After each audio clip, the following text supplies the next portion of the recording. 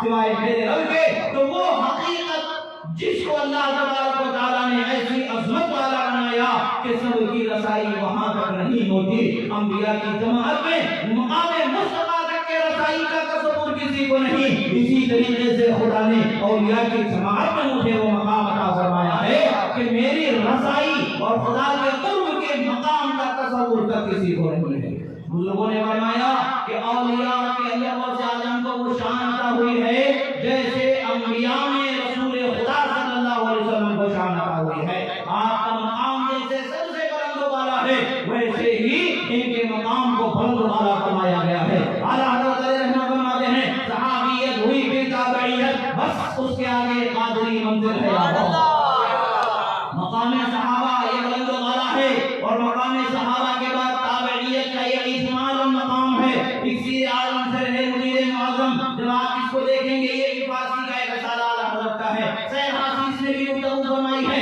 الاستمداد کے اندر بھی سیر حاصل گفتگو فرمائی ہے اکابرین کے اقوال سے مزین اپنے اقوال کو اپنے تحریر کو انہوں نے مدلل بھی بنا دیا ہے اس میں امام یافعی کا قول ہے صاحب بہجت الازہار کا قول ہے امام الباہی کا قول ہے اور دیگر صحابہ کرام کا قول ہے اور محدثین میں سے امام ملا علی قاری کا اور ان کے علاوہ تمام اولیاء صالحین جن کی صلاحت پر جن کی ثقافت پر لوگ اعتماد کرتے ہیں ان کے اقوال سے مقام کی تشریح کا بیان فرمایا ہے اس میں بیان فرماتے ہیں کہ جو مقام صحابیت ہے وہ مقام بلند و بالا ہے وہ اپنے سنا ہو کر ہے اس کے بعد مقام تابعیت ہے اجمالی طور پر کہ مقام تابعیت اونچا ہے مگر آپ فرماتے ہزاروں تابعی سے تو بولوں ہاں وہ اتنا مکمل واضح ہے آپ اور فرماتے ہیں خدا نے بے شک تابعیت کا مقام بہت بلند و بالا بنایا ہے مگر ایک شان یہ بھی ہے غوث اعظم کہ وہ تابعین کا جو مقام ہے اس میں پھر فرماتے ہزاروں تابعی سے تو بولوں ہاں وہ اتنا مکمل واضح ہے اور اجمالی طور پر وہ رتبہ مقام کا قاضی ہونا مسلم ہے مگر اس دور کے جو مقام کے لوگ ہیں ان میں سے کتنے ہزاروں ایسے ہیں جن سے خدا نے آپ کو بلند و بالا فرمایا ہے اب اس کی صلاح فرماتے ہیں منصوص تابعین جن کی عظمت اور جن کی بزرگی کا نص میں ذکر آ جاتا ہے اور اجمالی طور پر اس طبقے کی بلندی بزرگی رہے گی اس کے سوا ہر ولی پر قدم غوث اعظم کا ہوتا ہے غوث اعظم کے درجے کو خدا نے بلند و بالا فرمایا ہے یہی ہے کہ غوث اعظم فرماتے ہیں کہ درس العلم حتی صرف قربا اور انتصال من مولا مغالی کون بھی اولیاء اللہ مدر ومن فی العلم والتصنیف عالی کون ہے اولیاء میں میری جیسا اگر آپ کے پاس ہے مثال پیش کر کے دکھا دو یہ اپنے جد کریم کے طرز پر آپ بیان فرماتے ہیں جب صحابہ نے صوم وصال رکھنا شروع کر دیا مسلسل روزے رکھنے لگے اور اس کو برداشت نہ کر سکے پریشان ہونے لگے تو رسول اللہ نے فرمایا ایکم مثلی کون ہے تمہیں میرے طرح وہ یہ کام کر رہا ہے تو جس کے نقش قدم کو خدا نے ہم کو فرمایا ہے اس کا حصہ بھی ایسا عطا فرمایا ہے کہ اولیاء میں وہ شان آپ کی ظاہر فرماتے ہیں ارشاد فرماتے ہیں ومن فی اولیاء اللہ مثلی ومن فی العلم والتصنیف عالی فرماتے اولیاء میں کوئی ہے میری جیسا تو مثال دے کر کے دکھا دو حالات فرماتے تجھے درجہ سے سچا سے ہے مجھول اس میں میری گردن میں بھی ہے دور کا ڈورا فرماتے ہیں کہ کیا کرے جس پہ حمایت کا ہو بن جاتے گا شیر کو خطرے میں لاتا نہیں ہوتا حضرت شیخ احمد جان علیہ رحمت و رضوان کا ایک واقعہ ہے بہت مشہور واقعہ ہے، بہت مشہور واقعہ ہے۔ غوث اعظم کی بارگاہ میں وہ پہنچتے ہیں تو ان کا ایک طریقہ تھا، ایک معمول تھا، جہاں بھی وہ جایا کرتے تھے تو وہاں کے لوگ جس کے یہاں یہ مہمان ہوتے تھے، جس خاندان میں یہ مہمان ہوتے، اس خان پر جو صاحب سجادہ ہوا کرتے، وہ ان کے شیر کے لیے کھانے کا انتظام گائے کی شکل میں پیش کر دیتے تھے، ایک جانور انہیں دے دیا جاتا ہوتا تھا۔ اب یہ آئے غوث اعظم سے ملاقات کرنے کے لیے، ولایت کے بلند پرواز حیران بلندی، ولایت کے بلند پرواز حیران بلندی پر سمجھ میں ہی نہیں آتی ہے غوث اعظم۔ اور پھر کیسے ہے غوث اعظم کی شان کیا ہے؟ تو حسین کی شکل، تو علی کا زور بازو، تو بطول کی کرامہ، تو علی کا زور بازو، تو بطول کی کرامہ، تو حسین حسن کا ہے شلوار غوث اعظم۔ کھلے رشتے معرفت کے نئے باغ غوث اعظم، تیرے نئے قدے سے پھیلے جو شعار غوث اعظم۔ پھر اعلیٰ حضرت فرماتے ہیں الاما و قیرہ دیکھا تیرا، مرکبی چین سے سودا نہیں مارا تیرا۔ تو یہ تو کہاں پہنچے؟ کاملین کے جو اکمل ہیں ان کی بارگاہ میں پہنچے۔ غوث اعظم کیا کہتے ہیں؟ جو تیرا طفل ہے کامل ہے یا غوث، جو آپ کے گھر میں کھیلنے والا، گھٹنوں کے بل چلنے والا جو بچہ ہوتا ہے، اس کی تعبیر میں اقبال نے کیسے کہا ہے؟ جو گرتے ہیں شہسوار میدان جنگ میں، وہ طفل کیا گرے جو گھٹنوں کے بل چلے۔ میدان جنگ کے نقشے کو کھینچا گیا، شہسوار ہے گھوڑے پر سواری کرنے والا ہی سر کٹا کر نیچے گرتا ہے، جو گھٹنوں کے بل چلتا ہے وہ کیا تلوار کی نظر میں آئے گا، کیا کیا چل جائے گا۔ گھوڑے کا مقابلہ گھوڑے کے ساتھ ہوتا ہے تو شہسوار ہی کٹ کے زمین پر گرتے ہیں۔ شہسوار کا گرنا ایک کی بات نہیں ہے، بلکہ وہ تو شان ہوتی ہے، وہ کٹ کے زمین پر گرتا ہے۔ تو شان کو بیان کرتے ہوئے کہا گرتے ہیں شہسوار میدان جنگ میں، وہ طفل کیا گرے جو گھٹنوں کے بل چلے۔ طفل وہ ہوتا ہے جو گھٹنوں کے بل چلتے ہیں۔ اور غوث اعظم کے خاندان کے متعلق اعلیٰ حضرت فرماتے ہیں جو تیرا طفل ہے کامل ہے یا غوث۔ مقام ولایت کا وہ کامل ہوتا ہے جو تیرا طفل ہے کامل ہے یا غوث۔ طفیلی کا لقب واصل ہے یا غوث۔ کہتے ہیں میرا تو اتنا ہی ہے کہ میں آپ سے جوڑنے والا ہوں یا غوث اعظم، آپ کے طفیل میں پڑھنے والا ہوں یا غوث اعظم۔ یہ جنہوں نے مقام ولایت غوثیت کو جانا، جو مقام غوثیت کو پہچانا، جو ان کی محبت نے خود کو فنا کر ڈالا، وہی پہچان سکتے ہیں۔ دولت کے نشے میں چور رہنے والے اور کرسی کے نشے میں چور رہنے والے اور اپنے آپ کو دوسروں سے بہتر تصور کرنے والے یہ منزل کو پا بھی نہیں سکتے، سمجھ بھی نہیں سکتے ہیں۔ اسی کو کہتے ہیں ولایت کے بلند پرواز حیران بلندی پر سمجھ میں بھی نہیں آتی ہے غوث اعظم کی زلزلہ کیا کوئی جانے کہ ہے کیسا تیرا، اور یا مرتے ہیں آنکھیں وہ ہے تلوار تیرا۔ فرماتے ہیں غوث اعظم کی بارگاہ میں وہ آتے ہیں جو اعلیٰ حضرت کا شعر ہے کیا کرے جس میں حمایت کا حکم جا تیرا، شعر کو خطرے میں لاتا نہیں کتا تیرا۔ وہ اسی واقعے کی طرف تعبیر کرتے ہوئے شعر کو کہا گیا۔ واقعہ کیا ہے کہ حضرت احمد جان رضی اللہ تعالیٰ عنہ تشریف لاتے ہیں غوث اعظم کی بارگاہ میں، وہ عالم کو سننے کے لیے جیسے میں عام سب کے پاس پہنچتا ہوں، اور ان کے آنے کا انداز کیا ہوتا تھا؟ وہ شیر پر سواری کر کے آیا کرتے تھے، وہ شیر پر سواری فرما کر کے آیا کرتے تھے۔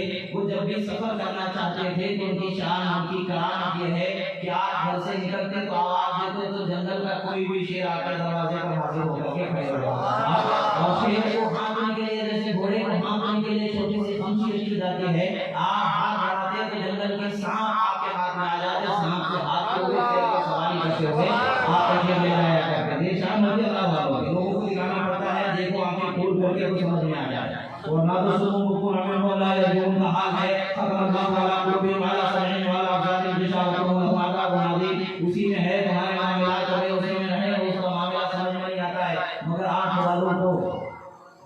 والے کو سمجھ میں آتا ہے کہ کیا معاملہ ہوتا ہے۔ آنکھ جو ہوتی ہے دل کی آنکھ ہوتی ہے، شاہد کی آنکھ ہوتی ہے، دل کی آنکھ کبھی اندھی نہیں ہوتی ہے مومن کی، اور جو مومن نہیں ہوتا ہے اس کی آنکھ دل کی ہمیشہ اندھی ہی ہوتی ہے۔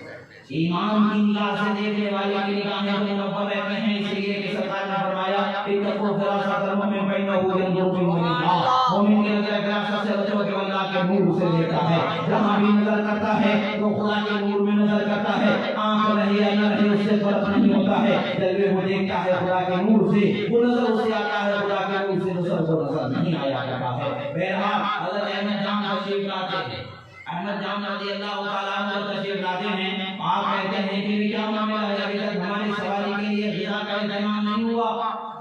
ہمارا معمول ہم جہاں جاتے ہیں لوگ ہماری سواری کے لیے، ہمارے شیر کے لیے کھانے کا انتظام فرما دیتے ہیں، مگر وہ تصور بھی نہیں کر سکتے تھے کہ جس بارگاہ میں آئے ہیں وہ بارگاہ کیسی ہے. ولایت کی بلند پرواز ہے، ہمیں بلندی پر سمجھ میں ہی نہیں آتی ہے. اور سے آدم کی تو ان کی سمجھ سے ہی ان کی بہت بلند والا، بہت اعلیٰ ہی، اس کا تصور نہیں کیا جا سکتا ہے. عام طلب جیسے ہوتی تھی کرنے اور نشہ ہوگا کیا معاملہ ہے. تفریح الخاطر میں ایک جملہ اس کے ساتھ ہے تو عرف عام میں عام طور پر جو کتابوں میں اردو کی واقعہ ملتا ہے تو لفظ کتے ہی سے وہاں پر داخل کی جاتی ہے. معاملہ کیا غوث اعظم کے پاس جب یہ خبر پہنچی تو غوث اعظم نے کہا ٹھیک ہے، ان کو ہمارے خاندان کا جو سبب ہے اس میں سے ایک گائے عطا کر دی جائے، وہ ہمارے مہمان ہیں.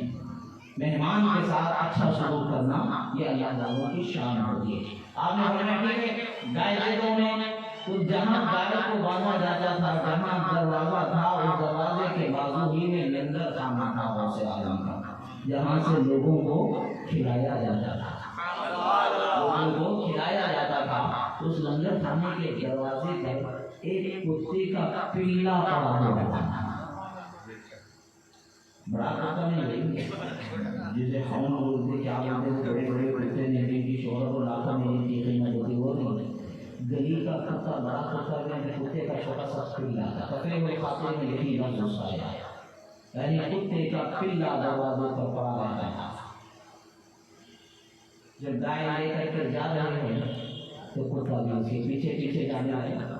اب شیر کا حال کیا ہوتا ہے، شیر کی جب دھاڑ آتی ہے، شیر کے سامنے جب آ جاتے ہیں کوئی بھی اچھی چھوٹی ہوا ٹائٹ ہو جاتی ہے، سب کچھ جو کچھ اندر ہوتا ہے باہر نکل جاتا ہے، کچھ باقی نہیں بچتا.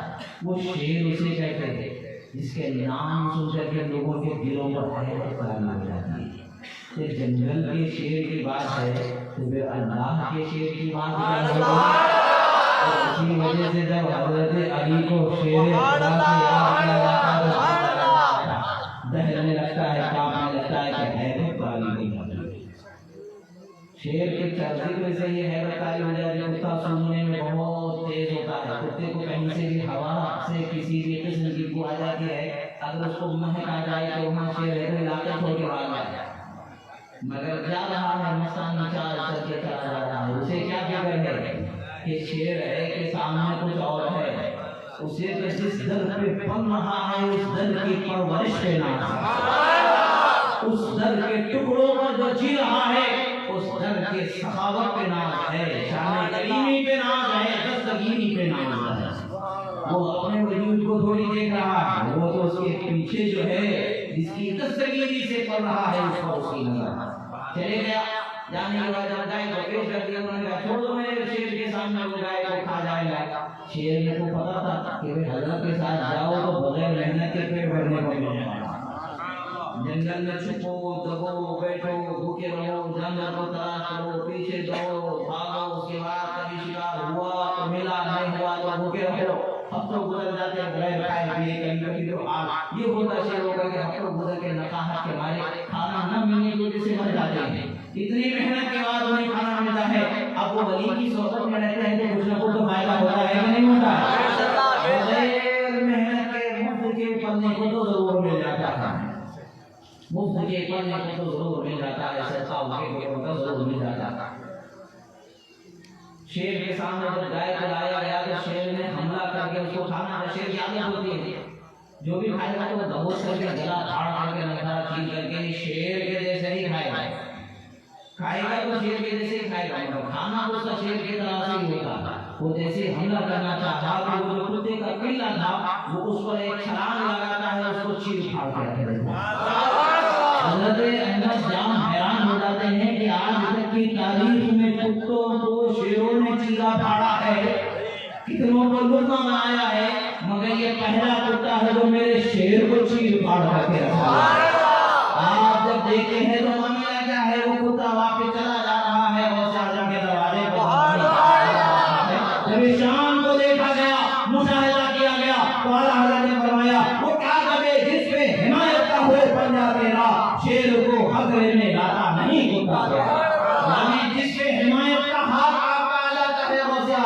وہ کسی سے ڈرتا نہیں ہے، کسی کے خوف اپنے دل میں نہیں لاتا ہے۔ ارے بھلے سامنے شیر بھی ہو تو اس کے ٹکڑے کر کے رکھ دیتا ہے۔ حضرت فرماتے ہیں مریدی واشن مریدی ہمتی وشاوغنی وب المان تشاو والاسماعیلی مریدی واشن۔ پھر فرماتے ہیں فإنی عظوم قاتل عند القتال، فرماتے ہیں اے میرے مرید گھبرانا نہیں، ڈرنا نہیں، جس کے ساتھ جنگ کرنا چاہے جنگ کر لے، جس سے لڑنا چاہے لڑ لے۔ میں خدا کے فضل سے ایسا بنایا گیا ہوں کہ میری تلوار ہمیشہ کھلی رہتی ہے، نام میں چھپی نہیں رہتی، تلوار نکالنے کے لیے انتظار کرنا نہیں پڑتا ہے، ہمیشہ کھلی تلوار میری ہوتی ہے۔ اور اللہ کے دشمنوں پر ایسے چلتی ہے کہ جس کی کاٹ کو کوئی روک نہیں سکتا ہے، اور جب پریشانی کے حال میں میرا مرید بے آو مددگار ہوتا ہے تو اسے چھوڑ کر کے میدان سے پیٹ دکھا کر کے بھاگنے والا مجھے خدا نے نہیں بنایا ہے، بلکہ اس کی مدد کرنے والا مجھے خدا نے بنایا ہے۔ بے فکر ہو جا، بے خوف ہو جا، خدا نے مجھے تمہاری مدد کرنے والا بنایا ہے۔ یہی تو ہم کہتے ہیں، عزیز بھی تو یہی کہتے ہیں کہ اولیاء کے صدقے میں لوگوں کو اللہ تعالیٰ بلاؤں کو دور فرما دیتا ہے۔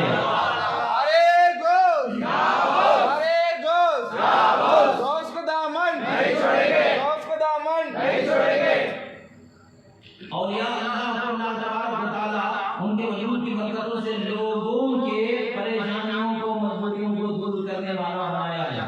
وہ جو سرورے اولیاء ہیں تو ان کی شان کا اندازہ ہمارا کیا لگائیں گے؟ بڑے بڑے اولیاء ہیں ان کی شان و عظمت پر۔ شیر کے واقعے سے ایک واقعہ ہمارے حضرت کریم حضرت سبحان اللہ قطب عالم حضرت سید اسد اللہ قادری علیہ رحمت و رضوان کی بارگاہ کا ایک واقعہ یاد آتا ہے۔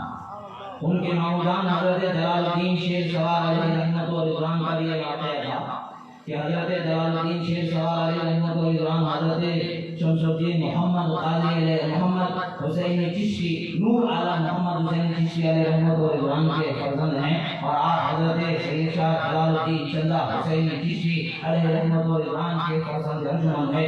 جلیل القدر اولیاء کاملین میں اپنے وقت کے یکائے زمانہ یکائے روزگار بلکہ کامل گزرے وہ حضرت امام حسین شہید کربلا کے اولاد میں سے حضرت امام زید شہید رضی اللہ تعالیٰ عنہ کے اولاد مبارکہ میں آپ کا شمار ہوتا ہے۔ آپ کے گھر میں حضرت نور عالم حسین رحمۃ اللہ علیہ، ایک میں حضرت شمس عالم حسین علیہ رحمۃ و رضوان ہیں جو بارگاہ شمس عالم حسین قطب رائچور سے جنہیں منسوب کیا جاتا ہے، تعارف حاصل کیا جاتا ہے۔ رائچور میں آپ آرام فرما ہیں۔ حضرت نور عالم حسینی اپنے والد مبارک کے بارگاہ میں وہیں آپ کوکی شریف میں آرام فرما ہیں۔ آپ کے شہزادے حضرت جلال الدین شیر سوار علیہ رحمت و رضوان کی شان ہے، آپ گلسرم شہر میں آرام فرما ہیں۔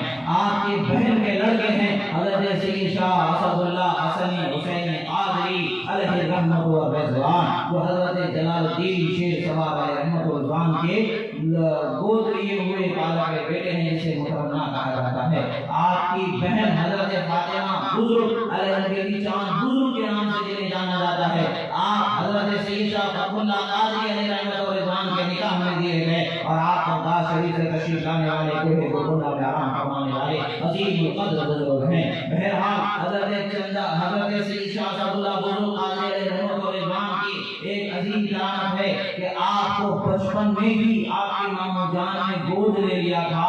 ماں کے دودھ بھی میسر نہیں تھا، آج کے جیسا باٹل نکل نہیں تھا کہ پانی دودھ ملا کر کے پلا دیا جائے، یا تو کسی دائیا کا انتظام کرنا ہوتا جو دودھ پلانے والی ہوتی، یا پھر اس کی ماں ہی کو سے دودھ پلانا ہوتا۔ مگر وہاں پر معاملہ کچھ ہوتا ہے، اولیاء اللہ کی شان کچھ الگ ہوتی ہے، جسے پروان جس کی پرورش ولایت کے نور و برکت سے کی جانے خدا کو منظور ہوتی ہے، اس کی ایک الگ شان ہوتی ہے۔ حضرت اسد اللہ بزرگ علیہ رحمت و رضوان کے مامو جان جب بھی چاہتے ان کو بھوک لگتی تو اپنے انگشت شہادت ان کے منہ میں دیتے تھے، اس دودھ کو پی کر کے بڑے ہوئے۔ آپ کے نانا کریم سے بھی یہ کرامت آپ کے حق میں مروی ہے۔ بہرحال سب سے زیادہ جو دودھ آپ نے پیا اپنے مامو جان حضرت جلال الدین شیر سوار علیہ رحمت و رضوان، آپ کا لقب ہی شیر سوار ہے، آپ ہمیشہ سے شیر پر ہی سواری فرمایا کرتے تھے، ہمیشہ شیر پر ہی سواری کیا کرتے تھے۔ آپ کہیں بھی جاتے تو شیر پر ہی سواری فرما کر کے جایا کرتے تھے۔ آپ گلسرم سے رائچور حضرت شمس عالم حسین رحمۃ اللہ علیہ کی بارگاہ میں حاضر ہوا کرتے تھے، ان سے اکتساب علم اور اکتساب فیض فرمایا کرتے تھے کہ آپ کے پاس بھی جب آتے تھے تو شیر پر سوار ہو کر کے وہاں پر تشریف لایا کرتے تھے۔ شیروں کا وہ سواری کرنے والی ہستی اولیاء کی چھوٹی موٹی ہستی نہیں ہوتی، جو سرکس کا شیر نہیں ہے کہ سرکس کے جو نگران ہوتا ہے، منتظم ہوتا ہے، جو ٹرین کرنے والا ٹرینر ہوتا ہے، اس کے اشاروں پر ناچے۔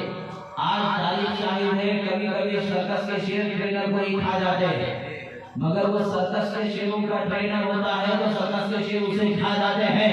مگر اللہ کے ولی ویسے نہیں ہوتے ہیں کہ پورے مخلوق کے لیے رحمت والے ہوتے ہیں، تمام لوگوں کو ٹرین کرنے والے ہوتے ہیں، ہدایت دینے والے ہوتے ہیں، رحمت کے دروازے کو کھلانے والے ہوتے ہیں۔ ان کی شان اللہ تبارک و تعالیٰ نے بہت بلند و اعلیٰ فرمایا ہے۔ آپ ہمیشہ شیر پر سواری فرمایا کرتے تھے، بچپن سے آپ نے اپنے بہن کے بیٹے کو لے کر گود لیا تھا، پالا تھا، ان کی تربیت فرما رہے تھے۔ ابھی آپ کم سنی کے عالم میں ہیں، 6-7 سال کی عمر ہوئی ہے آپ کہ ایک مرتبہ آپ نے مامو جان کو شیر پر سوار ہو کر کے جاتے ہوئے دیکھا اور کہا مامو جان مجھے بھی شیر پر سوار ہونا ہے، تو حضرت کی نگاہ فیض اور نگاہ بصیرت دیکھ رہی تھی، جان رہی تھی کہ یہ وقت کا قطب عالم ہونے والا بچہ ہے، یہ وقت کا لوگوں کے لیے ہدایت کا سر چشمہ بنائے جانے والا بچہ ہے۔ وہ جانتے تھے تربیت کا اولیاء کا الگ انداز ہوتا ہے۔ آپ نے فرمایا بیٹا یہاں پر ایسے نہیں کہ میرے دینے سے تم کو شیر پر بیٹھنا نہیں ہے، بلکہ یہ میدان وہ ہوتا ہے کہ خود جاؤ اپنی سواری تلاش کر کے لے کر کے آؤ۔ یعنی کہ ایک بات کے شیر کی غمازی اسی واقعے کی طرف ہم کہہ سکتے ہیں، خودی کو کر بلند اتنا کہ ہر تقدیر سے پہلے خدا ہمارے سے بہت پوچھے اپنا تیری رضا کیا ہے، یعنی اپنے آپ کو خبر بناؤ کہ خدا کی رحمت تمہارے ساتھ ہو جائے، تمہیں کسی سے مانگ کر کے لینے کی ضرورت نہ پڑے، تم حکم دو تو تمہاری قلم اسی کو جان پر حاضر ہو جائے، یا وہ شیر بھی تمہاری قلم اسی کو حاضر ہو جائے۔ آپ نے مامو جان کی زبان سے سنا تو اسی وقت پر آپ جنگل میں تشریف لے گئے، کافی وقت گزر گیا، شام ہونے کو آئی، آپ واپس نہیں آ رہے ہیں۔ منیب حیران ہیں کہ حضرت اتنی توجہ کرتے ہیں، اپنے خالزادے پر بھانجے پر مہربانی کرتے ہیں، بہت زیادہ کام کرواتے ہیں، بہت زیادہ نظر کرتے ہیں، تربیت کی طرف توجہ کرتے ہیں، اتنی دیر ہو گئی ہے نہیں آئی ہے، دبے دبے انداز میں بارگاہ کے جو مؤذن لوگ ہوتے ہیں ان میں سے ایک ہے جس کا حضور شہزادے ابھی تک واپس نہیں آئے ہیں۔ حضرت فرماتے ہیں صبر کرو آ جائیں گے، صبر کرو آ جائیں گے۔ پھر ایک روایت میں ایک بات ملتی ہے کہ فرماتے ہیں کہ مچھلی کے بچے کو تیرنا سکھایا نہیں جاتا ہے، اسے تیرنا ماں کی کوکھ سے عطا کر دیا جاتا ہے۔ جب ہم بریلی کے تاجدار سے پوچھتے ہیں تو فرماتے ہیں جو تیرا طب ہے کامل ہے یا غوث، جو تیرا طب ہے کامل ہے یا غوث، سفیلی کا لقب واصل ہے یا غوث، طلب جانو تو کس قابل ہے یا غوث، مگر تیرا کرم شامل ہے یا غوث، تیرا کرم کامل ہے یا غوث۔ فرماتے ہیں جو غوث اعظم کے گھر کا طب ہوتا ہے وہ کیسا شہزادہ ہوتا ہے، کیسا شہسوار ہوتا ہے۔ جب آپ جنگل میں جب شام کے وقت آپ اپنی تشریف لاتے ہیں تو اللہ کے کرم سے دیکھنے والوں نے ماتھے کی نگاہوں سے دیکھا کہ غوث اعظم کا یہ شہزادہ شیر پر سواری کرتا ہوا ہے۔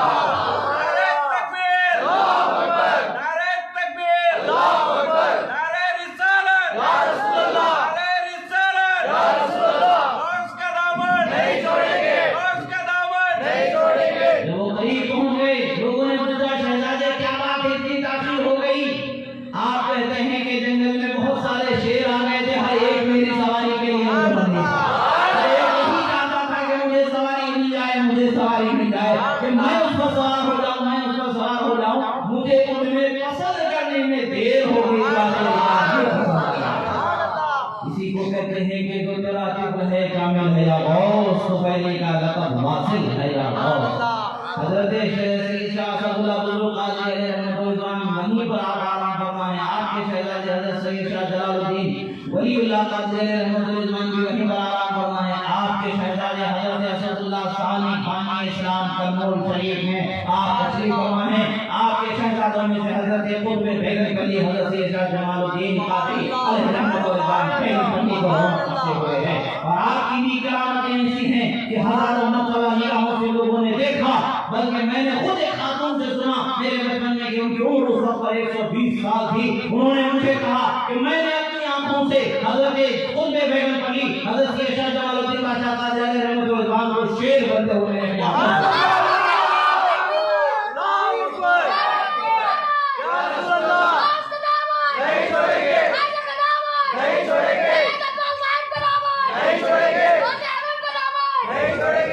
اللہ کے ولیوں کی شان کو اللہ تعالیٰ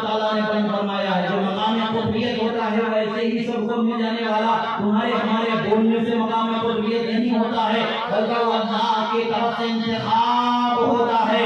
جس طرح سے ہر عالم مجدد نہیں ہو سکتا ہے، کوئی ایک بھی ہوتا ہے، کوئی خاص بھی ہوتا ہے، کوئی خاص گروہ، کوئی خاص جماعت، کوئی خاص فرد ہوتا ہے جس پر امام ربانی کے ساتھ میں مقام تجدید و احیاء کے منصب عظیم کو سرفراز کیا جاتا ہے۔ اسی طریقے سے دین کی حمایت و نصرت کے لیے مقام ولایت اور سلطنت باطنیہ کا جسے سرور و رہبر بنایا جانا ہوتا ہے وہ انتخاب ربانی ہوتا ہے، وہ انتخاب غوث سمدانی ہوتا ہے، وہ غوث اعظم کے لیے کرم سے بنایا جاتا ہے۔ بقی ہوئی خاطر میں واقعہ ہے کہ غوث ایک روایت آتی ہے، بیان ہوتا ہے کہ جب بھی کسی ولی کو مقام ولایت سے سرفراز کیا جانا ہوتا ہے اسے سرکار مدینہ صلی اللہ علیہ وسلم کی بارگاہ میں پیش کیا جاتا ہے۔ سرکار مدینہ فرماتے ہیں اسے خذوہ یا ولدی عبد القادر جیلانی، میرے شہزادے عبد القادر جیلانی کے پاس سے لے کر کے چلے جاؤ، اگر وہ اسے ولایت کے اس منصب کے لائق جانے دینے وہ منصب عطا کر دیا جائے گا۔ جب غوث اعظم کی بارگاہ میں لایا جاتا ہے تو ان کا امتحان لیا جاتا ہے، اگر اس امتحان میں کامیاب ہو جاتے ہیں تو آپ تحریر لیتے ہیں، مہر لگا کر کے پیش فرما دیتے ہیں، سرکار کی بارگاہ میں عرض فرما دیتے ہیں یا رسول اللہ، اے رحمت عالم صلی اللہ علیہ وسلم، اے نبی کریم، آپ کے حکم کے مطابق میں نے اسے جانچا، جانا، پرکھا، دیکھا، مگر اس کو لائق پایا، آپ کرم فرما دیں۔ کبھی حل سے ان کی کامیابی کا رزلٹ مل جاتا ہے، پھر سرکار فرما دے خذوہ الی ولدی عبد القادر، انہیں پھر میرے شہزادے کے پاس لے جاؤ،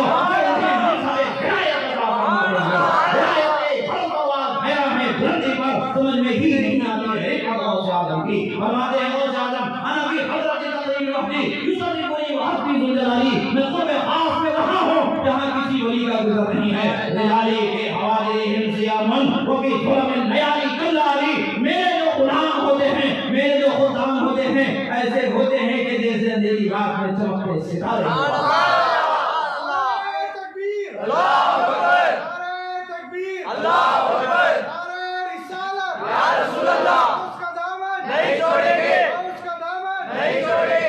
جماعت ابدال پر نقبہ مجربہ اس پر افراد اوتاد افراد کی جماعت ہوتی ہے، جو فرد کے متعلق جو جماعت افراد سے ہوتے ہیں المرکوز میں اعلیٰ حضرت علی رحمۃ و رضوان اور دیگر اکابرین کے اقوال مبارکہ سے مزین و مدلل کرتے ہوئے بیان کرتے ہیں، جیسا کہ حضرت امام محی الدین ابن عربی اور اسی طریقے سے امام جعفری اور اسی طریقے سے حضرت مجدد الفسانی علیہ رحمۃ و رضوان کے اقوال مبارکہ سے ان چیزوں کو مدلل کرتے ہوئے بیان کرتے ہیں کہ جو فرض ہوتا ہے، جو وقت کا ولی ایسا ہوتا ہے اب وہ کسی کا تابع نہیں ہوتا، سیدھے ڈائریکٹ رسول اللہ صلی اللہ علیہ وسلم کا تابع ہوتا ہے۔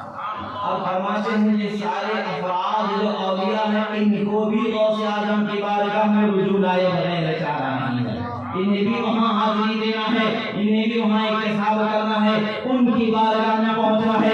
اسی کو کہتے ہیں تجھ سے در در سے سگ سگ سے ہے مجھ کو نسبت، تجھ سے در در سے سگ سگ یعنی کتا، تجھ سے در در سے سگ سگ سے ہے مجھ کو نسبت، میری گردن میں بھی ہے دور کا توڑا تیرا۔ آپ کے دروازے سے ایسی نسبت ہے، دروازہ تو بہت بڑی بات ہے، دروازے کے لیے نگہبانی کرنے والوں سے بھی ایسی نسبت ہے کہ میری گردن میں بھی آپ کی غلامی کا دور کا ٹوڑا بڑا ہوا ہے، میں بھی غلام، میرے ساتھ اٹھتے میرے آنے والی نسلیں آپ کے غلام ہیں۔ یہ اہل اللہ کی شان ہوتی ہے جو اللہ والوں کی بارگاہ میں خراج عقیدت پیش کیا جاتا ہے۔ عزیزان محترم، اللہ تبارک و تعالیٰ نے اللہ کے فضل و کرم سے جو اولیاء کی جماعتیں بنائی گئی ہیں وہ جماعتوں میں سے ایک درجہ ایک منصب وہ ہوتا ہے جسے علاقے کا ایسا ولی بنایا جاتا ہے کہ اس کے ہی حکم سے اس علاقے میں کوئی دوسرا ولی ولایت کے منصب پر فائز کیا جاتا ہے تو اسے قطب کہا جاتا ہے۔ سارے اولیاء کے لیے جو برکات اسے ملنے ہیں وہ اسی کے قلب سے انہیں ملنے ہوتے ہیں، اور اس کے قلب پر جو وقت کا غوث ہوگا، غوث اعظم جسے کہا جائے گا، اس کے قلب سے اس کے قلب پر وہ انوار ہوتے ہیں، اور جب اس میں بھی سرداری کے درجے ہوتے ہیں، اس میں بھی الگ الگ درجہ ہوتا جاتا ہے، اسی کو کہتے ہیں سید الاقطار، اسی کو کہتے ہیں قطب الاقطار جسے کہا جاتا ہے۔ یہی وجہ ہے کہ اللہ کے ولی قطب اقطار جو ہوتے ہیں وہ غوث اعظم کے تابع ہوتے ہیں، غوث اعظم سے ڈائریکٹ فیض لینے والے، ڈائریکٹ اس کی کرامت اور برکت لینے والے ہوتے ہیں۔ اللہ کا شکر ہے حضرت سید شاہ جمال الدین قاضی علیہ رحمت و رضوان کو بھی انہی عظیم جماعت میں اللہ نے منتخب فرمایا۔ ہمیں ہی زمانے کے اس وقت کے تاجدار ولایت جنہیں کہا جاتا ہے، عظمت ولایت کے چرچے جن کے مانے جاتے ہیں، سارے اس زمانے کے لوگوں نے آپ کے قطبیت کو مانا ہے اور آپ کی قطبیت کا اقرار کیا ہے۔ اور آپ کے آباء و اجداد میں بات تو یہ ہوتی ہے کہ ایک بات میں آپ کو بتاتا ہوں کہ قرآن مجید میں ایک ذکر ہوتا ہے، حضرت موسیٰ علیہ السلام حضرت خضر علیہ السلام کا واقعہ ہے۔ آپ ایک جگہ تشریف لے جاتے ہیں، گاؤں میں گاؤں والے آپ کو کھانا بھی نہیں کھلاتے، پانی بھی نہیں کھلاتے، کچھ بھی آپ کے ساتھ بھلا نہیں کرتے، مگر وہاں ایک ٹوٹی ہوئی دیوار ہوتی ہے جو دو یتیم بچوں کی ہوتی ہے، تو اس دیوار کو سیدھا کر دیتے ہیں، آپ اس کی حفاظت کر دیتے ہیں۔ معاملہ کیا ہوتا ہے، ساتویں پشت میں ان بچوں کی ساتویں پشت میں اوپر ایک اللہ کا نیک بندہ گزرا تھا، ایک اللہ کا نیک بندہ گزرا تھا، تو اس ایک نیک بندے کی برکت سے اس دیوار کے نیچے ان یتیم بچوں کے باپ نے خزانہ دولت چھپا کے رکھا تھا جو ان کے لیے تھی، وہ ضائع نہ ہو جائے، اس کی حفاظت خدا کی حکم سے حضرت خضر علیہ السلام نے فرمایا۔ 7 پشتوں میں ایک اللہ کا نیک بندہ ہے تو 7 پشتوں تک اس کی حفاظت ہو رہی ہے۔ یہاں پر تو اللہ کا فضل و کرم ایسا ہے حدیث نعمت کے لیے کہ ہر پشت میں اللہ نے ایسا بھری بنایا کہ ہزاروں کو بھری بنانے والا خدا نے ہدایت کے ایسے سیرابی چشموں سے اس بارگاہ سے خدا نے فرمائی کہ زمانہ اس کو جانتا ہے، زمانہ اس کو مانتا ہے، اور افسوس کی بات ہے کہ غرور و تکبر کے نشے میں چور ہو کر کے جو کچھ علم کے دعوے دار اپنے آپ کو بنا کر کے اس بارگاہ پر جسارت کرنے کی کوشش کرتے ہیں، وہ اپنے انجام کو آج بھی پہنچیں گے، قیامت میں بھی پہنچیں گے۔ اور غوث اعظم کی بارگاہ کی بات ہے، جب اپنے مرید کو کوئی کچھ تکلیف دینا چاہتا ہے تو فرماتا ہے میں کھلی تلوار لے کر کے ان کے شہزادوں کو کوئی تکلیف دینا چاہے تو کیا حال ہوگا، ہم کچھ نہیں، وہ جانیں گے، ان کے شان ہے کہ وہ جیسا فیصلہ فرمانا چاہے وہ جانے۔ اللہ کا فضل ہے کہ اللہ تبارک و تعالیٰ نے ہمیں جس بارگاہ سے وابستہ فرمایا ہے اس بارگاہ کو عظمت والی بارگاہ خدا نے بنایا ہے، شان والی بارگاہ خدا نے بنایا ہے۔ یہ تسلسل، یہ کنیکشن ڈائریکٹ رسول اللہ صلی اللہ علیہ وسلم تک کا ہے، اس میں کوئی اور بھی اس میں نہیں ہے۔ یہ وجہ ہے کہ ہمارے سلسلے کو سلسلہ الذہب بھی کہا جاتا ہے۔ اللہ تبارک و تعالیٰ سے دعا ہے جو کہا گیا سنا گیا، کہنے میں سننے میں جو غلطی سے اللہ تعالیٰ معاف فرمائے، اور ہم نے حق و صحیح کہا ہے تو ہمارے سینوں میں محفوظ فرمائے۔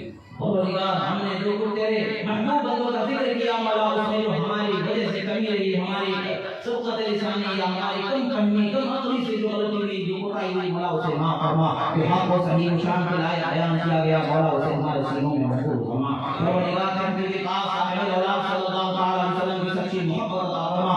پروردگار ہمیں دنیا و آخرت میں کامیابی عطا فرما، اہل اللہ کی بارگاہ سے وابستگی عطا فرما۔ پروردگار ان کے دامن کرم سے جڑے رہنے دنیا و آخرت میں ہمارا مقدر فرما، ہمارا انہی کے ساتھ ہمارا حشر فرما۔ جو بیمار ہیں مولا انہیں شفا عطا فرما، جو پریشان حال ہیں مولا انہیں پریشانیوں سے نجات عطا فرما، جو قرض دار ہونے والے قرض سے مغوشی عطا فرما۔ پروردگار تیرے حبیب کا صاحب اولاد صلی اللہ تعالی علیہ وسلم کے صدقے میں تو پہلے مولا تبارک و تعالی ہمیں دنیا و آخرت کی سرخوری عطا فرما۔ جہاں کہیں بھی ظلم ہو رہا ہے مولا مسلمانوں پر ظالموں کو نیست و نابود فرما۔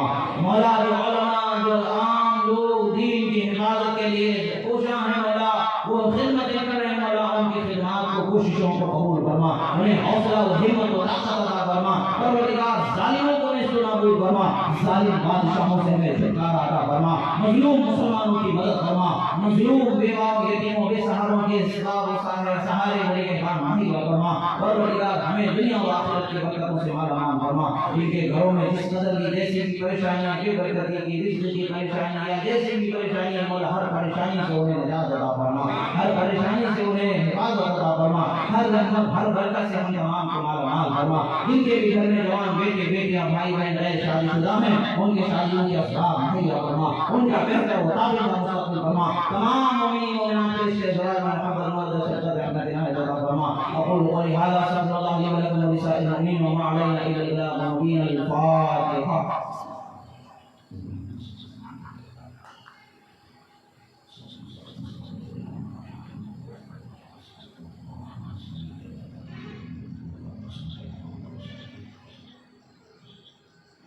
قال الله تعالى في شان حبيبه إن الله وملائكته يصلون على النبي يا أيها الذين آمنوا صلوا عليه وسلموا تسليما اللهم صل على سيدنا نبينا مولانا محمد وعلى رفيع الله صلاة دائمة دوام إلى وعلى آله وصحبه أجمعين سبحان ربك رب العزة عما يصفون وسلام على المرسلين والحمد لله رب العالمين.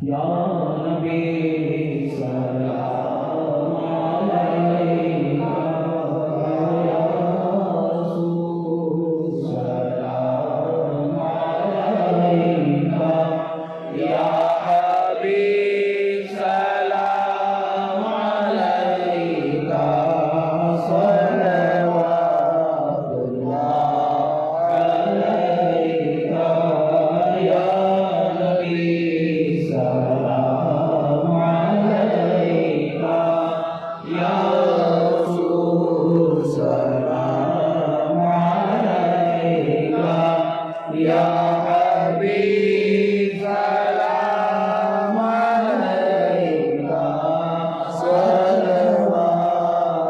salawatullah alaika طلع البدر علينا من ثنيات الوداع وجب الشكر علينا ما دعا لله راعي يا نبي سلام عليك يا رسول سلام عليك يا حبيب سلام عليك صلوات الله عليك أرسل الله تعالى عندنا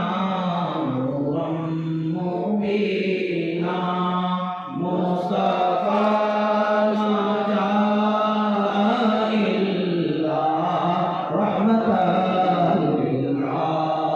للعالمين يا نبي سلام عليك يا رسول سلام عليك يا حبيب سلام عليك صلوات الله عليك حبيبي يا رسول الله جانکنے کے وقت آنا چہرے انور دکھانا کلمہ طیب پڑھانا ساتھ ایمان کے اٹھانا یا نبی سلام علیک یا رسول سلام علیک یا حبیب سلام علیک صلوات اللہ علیک الصلاة والسلام عليك يا رسول الله الصلاة والسلام عليك يا حبيب الله الصلاة والسلام عليك يا قاسم السلام على آله وصحبه حبيبي يا رسول الله